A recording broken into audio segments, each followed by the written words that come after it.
Hi guys, welcome back to the channel. I've already created a Wood Elf video, so I thought that it was only fair I created Lizardmen 1 too. So, this video will be me creating my ideal 2250 point list using the models that I own. My Lizardmen collection isn't huge, so my list isn't completely ideal, but I'll give my views on that at the end. So let's get into it. To start with, my army is led by a Saurus Old Blood. I love Old Bloods because they are an absolute powerhouse. You can equip them in so many different ways, each of them are really effective. But I've decided to go with giving him the Scimitar of Summer Resplendent, so he gets 2 extra attacks, the Aura of Quetzal to give him a 4+ ward save against all attacks at strength 5 or higher, the Enchanter's Shield, Spoiling of Quetzal and Light Armor to give him a 1+ armor save, the Spoiling of Teapot to make him generate an extra dispel dice, and the Blessed Mark of the Old Ones to give him D3 rerolls for throughout the game. So overall, he has 7 strength 5 attacks, a 1+ armor save, and a 4+ ward save against all high strength attacks. So he's pretty indestructible. Next, I have a Saurus Scar Veteran. He has the Charm of the Jaguar Warrior, so he is movement 9. He also has the Spoiling of Quetzal and Light Armor, giving him a 3+ armor save, and he has a Great Weapon, so he's strength 7. And the Spoiling of Sotex, so he gets +1 attack on the charge. So, on the charge, he has 5 strength 7 attacks, so he's really good for taking out small units of skirmishers, like skinks. He's also good at taking out war machine crew, small missile units, and chariots. Next up in my army, I have 2 level 2 skink priests. One of them has a Dispel Scroll, and the other has a Diadem of Power, which means he can store up to 2 of his power dice or dispel dice at the end of the magic phase, and use them in the subsequent phase. These guys provide some very basic anti-magic to your army, so it can make it into combat without being beaten up too much, and they might get a decent spell off at a good time if you get lucky. To start off the units, I have 3 units of 10 skinks. They are all armed with blade pipes, and 1 unit has the Scout special rule. You can use these as a screen for the rest of your army, or you can get them to harry your opposition and be a general menace. They're really cheap, so if they take up a bit of missile fire, you're not really sacrificing too much.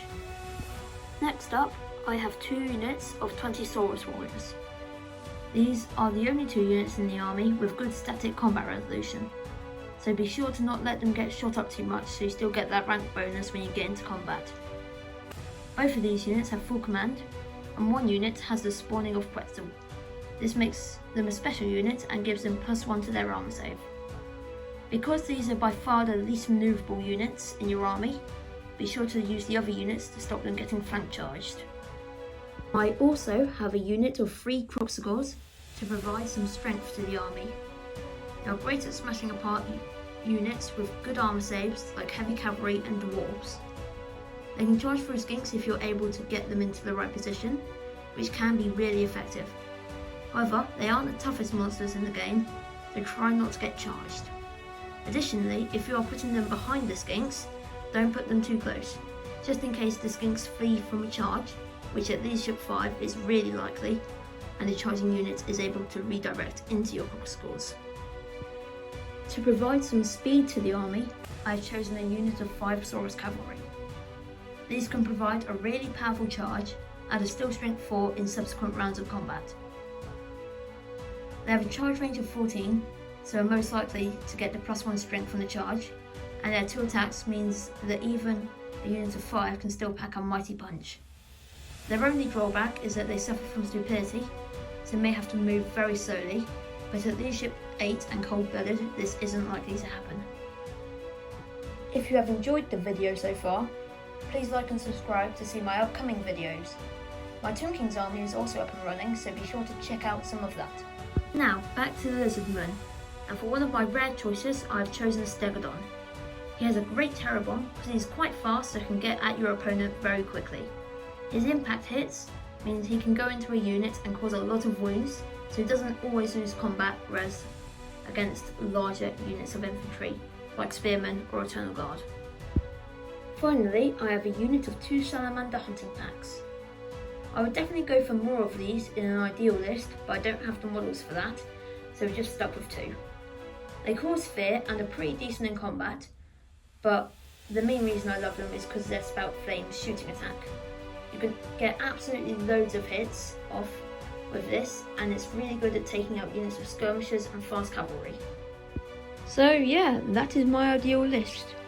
Some units I've missed out are Jungle Swarm, because I don't have the models, Slan and Temple Guard, because there are a lot of points for such a small game, and Pterodons and Camellia Skinks, because my list doesn't have a lot of anti-magic, and these units are super easy to kill with magic missiles.